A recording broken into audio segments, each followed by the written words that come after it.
Assalamualaikum warahmatullahi wabarakatuh. Halo semuanya, perkenalkan saya Suci Ramadanti. Pada video ini saya akan menjelaskan secara lengkap mengenai silih asih, silih asah, dan silih asuh sebagai etika sekaligus tujuan dalam proses konseling. Nah, di materi ini kita akan membahas makna filosofinya, relevansinya dalam konseling modern, peran konselor dan konseli, hingga contoh kasus yang menggambarkan penerapannya. Penjelasan ini diharapkan membantu kita memahami bahwa konseling bukan sekedar proses memecahkan masalah, tetapi juga proses memanusiakan manusia melalui hubungan yang saling mendukung. Nah, jika kita berbicara mengenai konseling, kita sebenarnya tidak hanya berdiskusi tentang teknik, teori, atau langkah.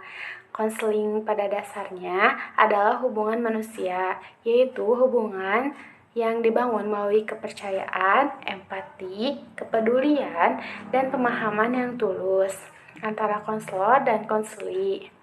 Tanpa adanya hubungan manusia yang baik, teknik sehebat apapun itu tidak dapat bekerja secara efektif.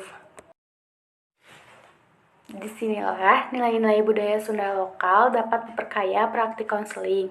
Salah satu nilai budaya yang memiliki relevansi besar adalah filosofi Sunda, yaitu silih asah, silih asih, dan silih asuh. Ketiga nilai ini merupakan nilai filosofi yang sudah lama hidup dalam masyarakat Sunda dan menggambarkan cara ideal manusia berhubungan satu sama lain. Ketiga nilai ini memiliki makna dasar sebagai berikut. Silih asah berarti saling mencerdaskan atau saling mendidik, silih asih berarti saling menyayangi, dan silih asuh berarti saling mengayomi atau memelihara. Meskipun istilah ini berasal dari budaya Sunda, tetapi nilai-nilainya bersifat universal. Artinya, prinsip ini dapat ditetapkan di berbagai budaya dan berbagai situasi, termasuk dalam proses konseling. Nah, dalam proses konseling, ketiga prinsip ini mendapatkan fungsi yang sangat penting, yaitu pertama, nilai tersebut menjadi fondasi etikat konselor. Konselor dituntut untuk memberikan penerimaan tanpa menghakimi, empati, dan menciptakan hubungan yang aman. Semua ini merupakan bentuk nyata dari silih asih dan silih asuh. Lalu yang kedua, nilai ini menjadi arah perubahan konseling atau tujuan dari konseling itu sendiri. Harapannya, setelah proses konseling berlangsung, konseli dapat menjadi pribadi yang lebih mampu memahami dirinya silih asah dan mampu menyayangi dirinya dan orang lain atau silih asih dan mampu menjaga serta memelihara hubungan sosialnya yaitu silih asuh. Tiga nilai ini menjadi dasar hubungan profesional antara konselor dan konseli. Hubungan ini bukan hubungan yang kaku atau penuh jarak, melainkan hubungan yang hangat, saling menghormati, dan saling menguatkan. Dalam suasana seperti ini, konseli bisa terbuka tanpa takut dihakimi, sementara konselor dapat memberikan layanan dengan lebih empatik dan efektif. Selain itu, nilai-nilai ini juga sejalan dengan prinsip konseling modern, terutama pendekatan Carl Rogers yang menekankan empati, penerimaan tanpa syarat, dan keaslian diri. Nah, nilai-nilai ini juga sejalan dengan pendekatan humanistik dan pendekatan konseling berbasis budaya Sunda, yang menyadari bahwa budaya memiliki peran penting dalam proses memahami konseling. Nah, jadi kalau ketiga nilai ini digabungkan, maka akan terbentuk hubungan konseling yang humanis, aman, dan penuh dukungan. Konseling tidak hanya tentang memberi solusi, tetapi membangun ruang aman yang membuat konseli bisa belajar bertumbuh dan merasa diterima. Lalu, sekarang kita masuk ke bagian silih asah. Nah, apa sih silih asah itu? Jadi, silih asah yang berarti saling mencerdaskan atau saling memberi wawasan. Nah, dalam konteks konseling, prinsip ini menggambarkan proses di mana konselor membantu konseli untuk memperoleh pemahaman baru tentang dirinya, situasinya, maupun cara menghadapi masalahnya. Di sini ada yang pertama, proses saling memberi wawasan. Silih asah bukan berarti konselor menggurui konseli, bukan pula hubungan satu arah. Sebaliknya, ini adalah proses saling bertukar pemahaman. Konselor memberikan wawasan melalui pertanyaan refleksi dan penataan masalah. Sementara, konseli memberikan informasi tentang dirinya sehingga konselor dapat membantu dengan tepat. Jadi, yang dimaksud saling memberi wawasan adalah interaksi dua arah di mana keduanya bekerja dan membangun pemahaman yang lebih jelas. Yang kedua, ada membantu konseli menjadi lebih bijak. Melalui proses silih asah, konseli dibantu untuk melihat masalah dari sudut pandang lain, memahami makna dari pengalaman yang dialami, dan belajar mengambil keputusan yang lebih matang. Kebijakan ini tidak diberikan secara langsung oleh konselor, tetapi muncul dari proses memahami diri.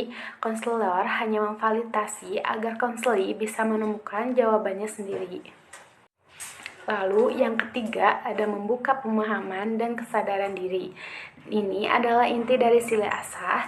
Prinsip ini membantu konseli untuk menyadari apa yang sedang ia rasakan, mengenali pola pikir dan perilaku yang mungkin menghambat dirinya, serta memahami potensi dan kekuatan yang sebenarnya ia miliki. Nah, dengan meningkatkan kesadaran ini, konseli dapat mengelola masalahnya dengan lebih efektif. Kesadaran diri inilah yang menjadi tanda bahwa proses silih asah sudah berjalan dengan baik. Lalu di slide berikutnya, silih asah sebagai etika konselor. Nah, sebagai etika konselor, silih asah menuntut konselor untuk membantu konseli memahami dirinya tidak tanpa menggurui, tanpa merendahkan, dan tanpa memberi solusi secara instan.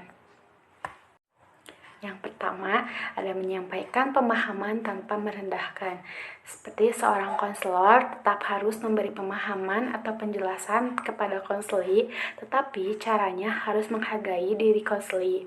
Silih asah harus mengajarkan bahwa proses memberikan wawasan tidak boleh membuat konseli merasa bodoh, disalahkan, atau dipaksa. Jadi, artinya konselor menjelaskan dengan cara yang lembut, tidak menghakimi, fokus pada perilaku atau situasi, bukan pada kesalahan pribadi konseli. Nah, ini pun tujuannya agar konseli belajar bukan merasa dipermalukan.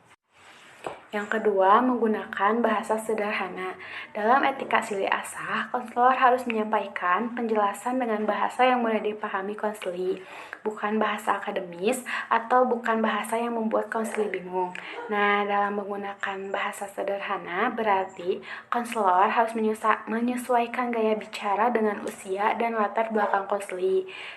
Konselor pun tidak mengumbar istilah teknis psikologis, mengutamakan kejelasan pada kesan pintar. Nah, dengan begitu, konseli benar-benar memahami, bukan sekadar mendengarkan. Ketiga, memberikan insight dan klarifikasi. Konselor tidak memberikan ceramah panjang atau jawaban langsung. Sebaliknya, konselor memberikan insight, yaitu membantu konseli melihat sesuatu dari sudut pandang baru. Konselor juga memberi klarifikasi seperti meluruskan persepsi yang keliru, membantu konseli memahami emosi, pikiran, dan perilakunya, dan membantu konseli membedakan fakta dan asumsi. Nah, insight dan klarifikasi inilah yang membuat konseli lebih sadar diri dan lebih mampu berpikir secara jernih. Yang keempat, konselor sebagai fasilitator pemahaman, bukan pemberi solusi instan. Jadi, silih asah menekankan bahwa konselor tidak boleh berperan sebagai pemecah masalah langsung. Jadi, konseling bukan tempat mencari jawaban cepat, melainkan proses pengembangan kedewasaan dan kesadaran diri. Jadi, sebagai fasilitator, konselor mengarahkan proses berpikir konseli, membantu konseli menemukan jawabannya sendiri, dan menguatkan kemampuan konseli untuk mengambil keputusan. Dengan cara ini, konseli belajar menjadi lebih dewasa, bukan bergantung pada konselor. Yang kelima, sesuai dengan prinsip edukatif konseling. Jadi, Sile Asa sangat sesuai dengan prinsip edukatif konseling, yaitu konseling yang berorientasi pada pendidikan mental, emosional, dan pemahaman diri. Edukatif konseling menekankan bahwa konseling adalah proses belajar psikologis. Konseli dipandu oleh untuk mengembangkan wawasan, konseli dilatih membuat keputusan yang lebih bijak. Karena itu, Sili Asah memperkuat peran konselor sebagai pendidik mental, bukan mengambil keputusan. Lalu di sini ada Sili Asah sebagai tujuan konseling. Nah, dalam konteks tujuan konseling ini, Sili Asah berarti bahwa proses konseling tidak hanya membantu konseli menyelesaikan masalah, tetapi juga membantu konseli menjadi pribadi yang lebih sadar, lebih bijak, dan lebih mampu memahami dirinya sendiri. Konseling bertujuan membuat konseli mencerdaskan diri sendiri melalui peningkatan wawasan dan pemahaman. Nah, yang pertama, ada konseli diharapkan dapat mengenali pikiran, perasaan, dan perilaku. Jadi tujuan pertama Sili Asah ini adalah membantu konseli meningkatkan kesadaran diri. Konseli belajar memahami seperti apa yang ia pikirkan, apa yang ia rasakan, dan bagaimana perilakunya selama ini. Banyak juga konseli kesulitan karena tidak menyadari hubungan antara pikiran, emosi, dan tindakannya. Jadi Sili Asa ini yang membantu membuka kesadaran itu. Yang kedua, memahami akar masalah. Sili Asah juga menuntut konseli untuk menggali penyebab utama dari masalah yang ia hadapi. Bukan sekedar menyelesaikan gejala masalah, tetapi juga memahami mengapa masalah itu muncul, faktor apa yang mempengaruhinya, dan pola apa yang terus berulang. Jadi ketika akar masalah dipahami, konseli dapat melakukan perubahan yang lebih mendasar. Yang ketiga, berpikir kritis dan jernih. Tujuan konseling adalah membantu konseli mengembangkan cara berpikir yang lebih rasional, kritis, dan tenang. Konseli belajar menilai kebenaran pikirannya, membedakan fakta dan asumsinya, dan melihat situasi dari sudut pandang yang lebih luas. Jadi berpikir jernih ini membuat konseli tidak terperangkap dalam emosi atau pikiran irasional. Lalu yang keempat, mengambil keputusan yang tepat. Dengan pemahaman ini, diri yang lebih baik, konseli diharapkan mampu menentukan pilihan yang sehat dan bertanggung jawab. Jadi Sili Asa ini mendorong konseli untuk mempertimbangkan konsekuensinya, memiliki tindakan yang sesuai dengan dirinya, dan tindakan yang tidak terburu-buru mengambil keputusan. Keputusan yang tepat adalah hasil dari proses pemahaman yang matang. Yang kelima, mendapatkan insight untuk tumbuh. Tujuan penting Sile Asah adalah memunculkan insight, yaitu pemahaman mendalam tentang dirinya sendiri. Insight ini membuat konseli lebih sadar akan pola pikir atau perilaku yang tidak sehat, mengerti alasan dibalik perasaannya, dan melihat peluang untuk berubah. Insight ini menjadi fondasi pertumbuhan pribadi jangka panjang. Terus lalu ada contoh konkret tujuan Sili Asa. Jadi contohnya tuh konseli menyadari pola pikir negatif seperti saya tidak mampu yang selama ini membatasi dirinya. Jadi konseli pun memahami sumber kecemasan, misalnya karena ada tekanan dari orang tua, pengalaman masa lalu, atau beban akademik. Jadi contoh ini menunjukkan bahwa tujuan konseling bukan hanya menyelesaikan masalah, tetapi membangun pemahaman diri yang lebih dalam. Lalu pada bagian ini kita akan membahas nilai budaya Sunda, yaitu Sili Asih, yang berarti saling menyayangi. Dalam konteks konseling Sili Asih ini sangat penting karena konseling pada dasarnya adalah hubungan manusia yang membutuhkan rasa diterima, dihargai, dan dipahami. Jadi Sili Asih bukan tentang kasih sayang romantis, tetapi kasih sayang profesional yang ditunjukkan melalui empati tulus, perhatian, kepedulian, dan sehat. Sili Asih menggambarkan bagaimana konselor membangun hubungan yang hangat dan suportif sehingga konseli merasa aman dan secara emosional. Di proses ini dilakukan melalui beberapa bentuk. Yang pertama, Sili Asih berarti memberikan empati. Konselor berusaha memahami perasaan, pengalaman, dan sudut pandang konseli tanpa menghakimi. Empati ini membuat konseling merasa didengar dan dimengerti, sehingga mereka lebih mudah terbuka dan bekerja sama dalam proses konseling. Lalu yang kedua, Sili Asih juga mencari perhatian profesional, artinya konselor bukan hanya mendengarkan cerita konseli, tetapi benar-benar peduli terhadap kesejahteraan mereka tanpa melewati batas profesi. Perhatian profesional ini bisa tampak dari bahasa tubuh, nada suara yang lembut, cara pertanyaan yang tidak menyudutkan, dan sikap konselor yang selalu menghormati konseli sebagai manusia. Ketiga, Sili Asih bentuk kasih sayang yang non-romantis. Kasih sayang yang dimaksud bukan perasaan pribadi atau emosional seperti hubungan dekat, tetapi bentuk kepedulian murni demi kebaikan konseli. Konselor menunjukkan kepedulian yang hangat namun tetap menjaga batas profesionalnya, sehingga hubungan tetap aman dan tidak menimbulkan ketergantungan emosional. Keempat, Sili Asih bertujuan membentuk hubungan emosional yang aman. Hubungan yang aman berarti konseli merasa bebas mengekspresikan diri, merasa dihargai tanpa syarat, dan tidak takut salah.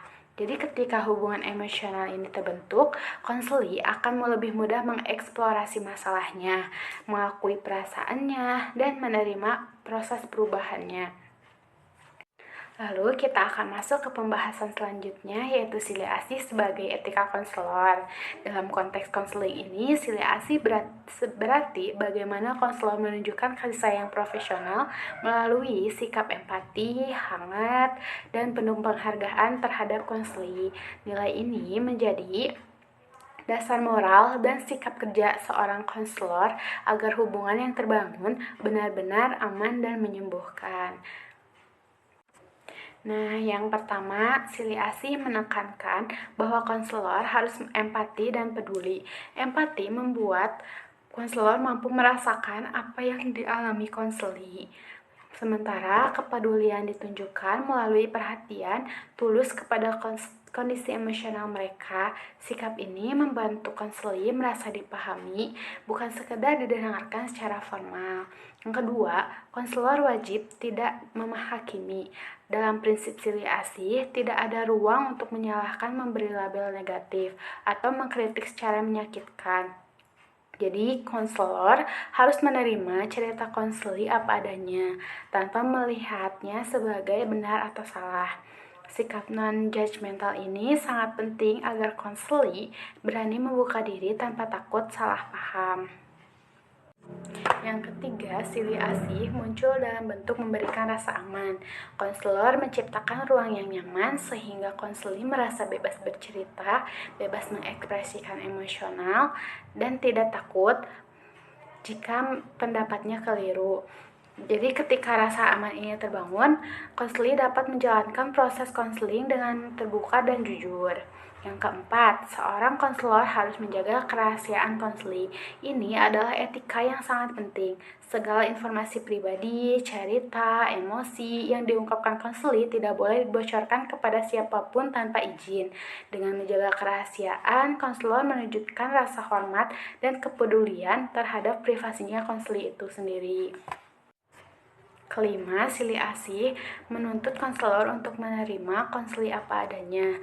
Konselor tidak boleh memaksa nilai pribadinya atau menuntut konseli menjadi seseorang ideal menurut mereka. Penerimaan tanpa syarat ini membantu konseli merasa bahwa dirinya berharga bahkan ketika sedang menghadapi masalah berat. Dan terakhir, konselor harus menghargai martabat konseli. Konseli tetap manusia yang punya hak, nilai, dan kehormatan. Konselor tidak boleh merendahkan, membandingkan, atau memperlakukan konseli sebagai orang bermasalah. Justru konselor harus mendorong konseli menyadari potensi dan kekuatan dirinya. Selain berfungsi sebagai etika konselor, Sili Asih juga menjadi salah satu tujuan penting dalam proses konseling. Artinya, melalui proses konseling, konseli diharapkan mampu mengembangkan kemampuan yang untuk menyayangi dan menghargai dirinya sendiri, sehingga ia dapat hidup dengan lebih sehat secara emosional dan sosial. Pertama, tujuan konseli membantu konseli menerima dirinya sendiri. Konseli belajar mengenali kekuatan dan kelemahannya tanpa membenci dirinya. Mereka mulai memahami bahwa dirinya tetap berharga meskipun memiliki kekurangan atau sedang menghadapi masalah. Kedua, konseli diharapkan merasa berharga. Banyak konseli datang dengan pengalaman negatif, kritik, dan penolakan yang membuat mereka kehilangan rasa harga diri. Dengan penerapan Sili Asih, konseli perlahan membangun kembali self-worth sehingga mereka mampu melihat diri mereka sendiri sebagai individu yang layak dihargai dan dicintai. Ketiga, Sili Asih bertujuan menciptakan konseli yang stabil secara emosional. Stabil bukan berarti tidak pernah sedih atau marah, tetapi mampu merasakan emosi yang wajar, mengendalikannya, dan tidak mudah terombang-ambing oleh situasi. Dengan stabilitas emosi ini, konseli menjadi lebih tenang dalam menghadapi masalahnya. Keempat, Sili Asih membantu konseli untuk memiliki hubungan yang sehat dengan orang lain.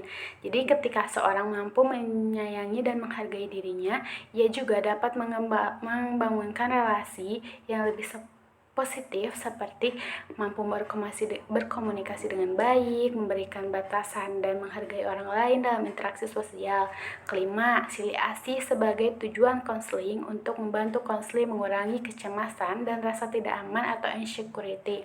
Konseli menjadi lebih percaya diri dan tidak terlalu memikirkan penilaian orang lain dan tidak mudah merasa gagal atau kurang. Rasa aman ini muncul karena konseli belajar menerima diri apa adanya. Nah, lalu ada contoh sederhana dari tujuan Sili Asih ini adalah ketika seorang konseli yang awalnya merasa rendah diri, takut ditolak, atau sering membandingkan dirinya dengan orang lain, akhirnya mulai merasa nyaman menjadi dirinya sendiri. Ia tidak lagi takut mengungkapkan pendapat, tidak merasa harus sempurna, dan harus mulai melihat dirinya sebagai individu yang berharga. Lalu selanjutnya pada bagian ini kita akan membahas nilai budaya Sili Asuh, yaitu bagaimana nilai ini dapat digunakan sebagai etika konselor sekaligus tujuan konseling. Sili Asuh pada dasarnya berarti saling memelihara, menjaga, dan mengayomi. Dalam konseling, konsep ini sangat relevan karena proses konseling itu sendiri adalah proses pendampingan yang bertujuan menjaga keselamatan dan perkembangan psikologis mereka konselor itu sendiri. Lalu Sili Asuh sebagai etika konselor. Nah, sebagai etika Sili Asuh menggambarkan peran konselor dalam memberikan perlindungan psikologis kepada konseli. Konselor tidak hanya mendengarkan, tetapi juga memastikan bahwa proses konseling berlangsung aman, terarah, dan tetap dalam batas profesional. Pertama, konselor bertugas mencegah bahaya pada konseli. Bahaya di sini tidak selalu berupa fisik, tetapi juga bahaya emosional seperti tekanan berlebihan rasa bersalah atau interpretasi negatif yang dapat memperburuk kondisi konseli. Karena itu, konselor harus peka terhadap tanda-tanda risiko dan mampu menanganinya secara tepat. Kedua, konselor memberikan arahan konstruktif. Arahan ini bukan memerintah atau memaksa, tetapi menyediakan panduan yang membantu konseli memahami situasinya yang memilih jalan yang lebih sehat. Ketiga, konselor harus menjaga agar proses tetap aman. Ini berarti konselor memastikan ruang konseling menjadi tempat yang bebas dari penilaian, kritik yang melukai hatinya, atau tekanan yang tidak perlu. Nah, konseli harus merasa nyaman untuk membuka diri tanpa takut disalahartikan. Selanjutnya, konselor perlu mengarahkan tanpa memaksa. Dalam silih asuh, yang dijaga bukan hanya proses, tetapi juga otonomi konseli.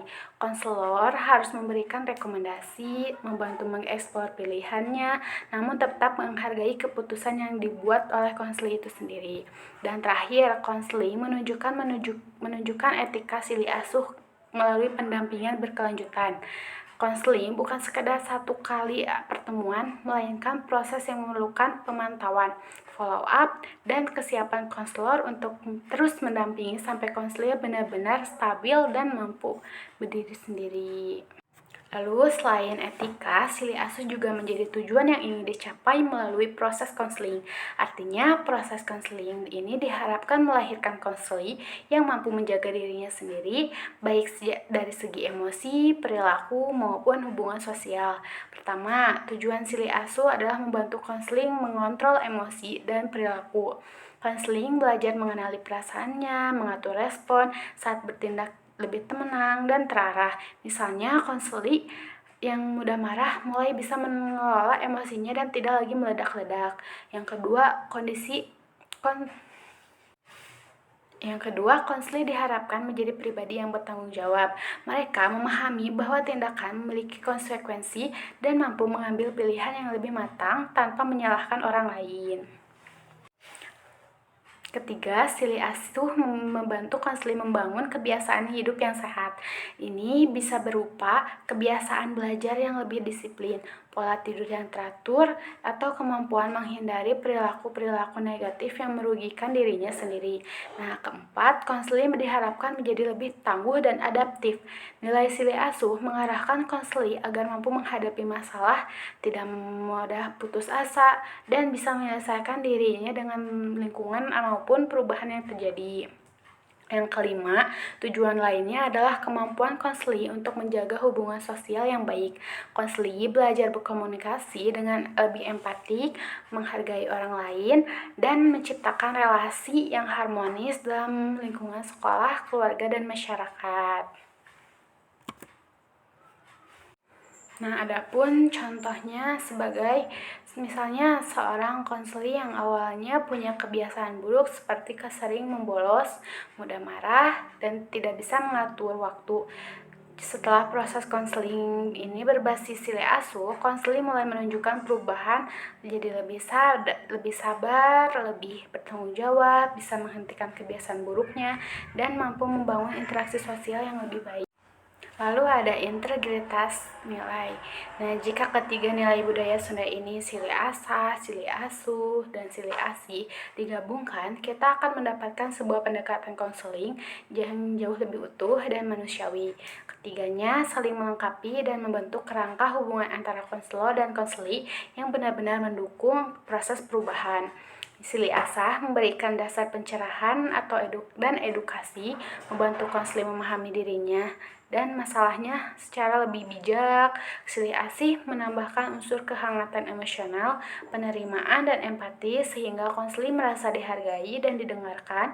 Sementara itu, silih asuh memberikan sentuhan perlindungan, pengayoman, dan pendampingan sehingga konseling berjalan aman dan konseli tidak merasa sendirian dalam prosesnya.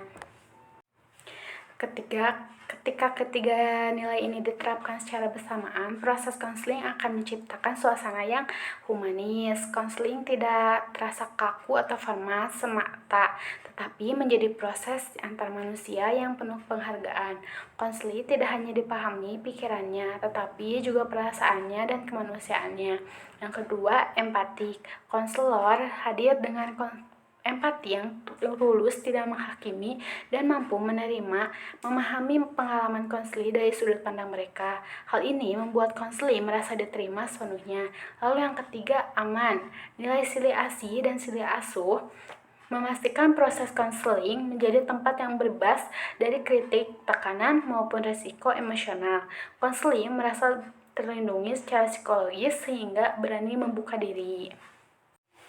Yang terakhir, efektif karena konseling merasa aman, dipahami, diarahkan, dan diberikan wawasan baru. Proses konseling menjadi jauh lebih efektif, perubahan lebih mudah terjadi baik pada pola pikir, emosional, maupun perilaku.